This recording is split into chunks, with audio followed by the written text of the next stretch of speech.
Ok, el paramilitarismo como fenómeno nace en los años 80 con las Autodefensas Unidas de Colombia, en donde este ejército de origen privado, patrocinado por terratenientes, hacendados y todos los empresarios del campo, digamos, lo conformaron para poder defenderse de la arremetida de las guerrillas, las vacunas, los secuestros, bueno, entonces toda la presión que estaban ejerciendo los grupos subversivos, inmediatamente, en lugar de fortalecer la fuerza pública, crearon unos grupos ilegales para enfrentar a otros grupos ilegales.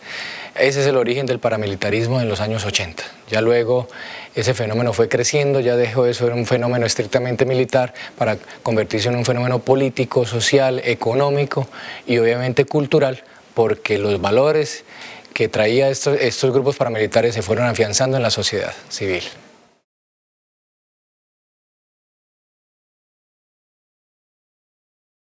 Ok, antes digamos, de explicar lo sucedido con el clan Usuga en los recientes días, hay que entender que el paramilitarismo no se acabó con el sometimiento de la justicia en el proceso de 2005 en el gobierno de Álvaro Uribe. Lejos de acabarse, lejos de someterse a la justicia, ese fenómeno siguió vivo. Lo que pasa es que las autoridades transformaron su nombre y quisieron etiquetarlo bajo la categoría de BACRIM, bandas criminales.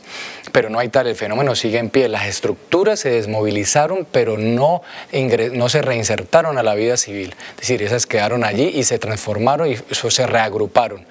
El clan Usuga nunca estuvo en ese proceso, o por lo menos sus dirigentes actuales, y lo que están pidiendo quizás es un tratamiento político que no merecen o que no tienen porque ellos no están cobijados bajo el delito político. Ellos no tienen un estatus político porque ellos no están enfrentando al Estado como sí lo hicieron históricamente la subversión. Entonces están pidiendo un espacio político que no tienen. Lo que tiene que hacer el Estado colombiano, el gobierno de Santos, es someterlos a la justicia, pero sin un proceso de paz que les entregue un estatus político que, insisto, ellos no tienen.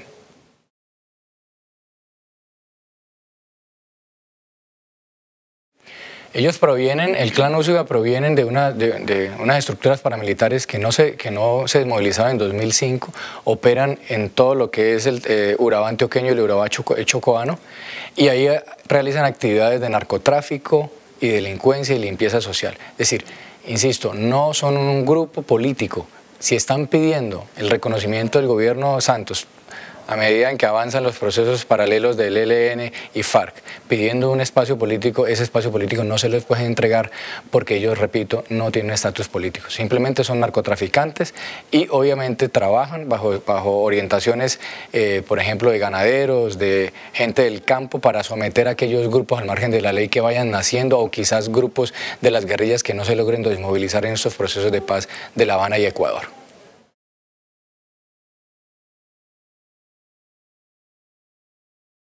Por supuesto, el Estado tiene que garantizar que esas bandas criminales, o mal llamadas bandas criminales que son paramilitares, deben desaparecer. Esas estructuras se tienen que someter a la justicia, porque sí son un riesgo para la desmovilización que se viene de los guerrilleros del ELN y las FARC. ¿Por qué? Porque se puede repetir la historia de la Unión Patriótica. No puede haber ningún grupo armado ilegal que pueda poner en riesgo la vida de quienes hoy están negociando la desmovilización, la dejación de armas y la reinserción a la vida civil.